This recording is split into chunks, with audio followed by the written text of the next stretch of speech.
Hello Chroma kids, welcome to our channel. Kids, today we are going to listen the story The Lost Kitten and the Brave Puppy. Max hears meow sound and say, "Are you okay?"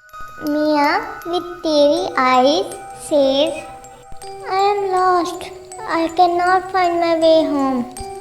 Max say, "Don't worry, I will help you find your home." Max and Mia start their journey to meet Olia the owl. Olia, check the big red barn on the other side of the meadow. Max and Mia, thank you, Olia. Max say, hurry up toward the barn. Oh, this is it. This is my home. Thank you for being so brave and kind. You are my hero. Kids, moral of the story: true bravery and kindness can help others in their time of needs, and it's always rewarding to be a good friend.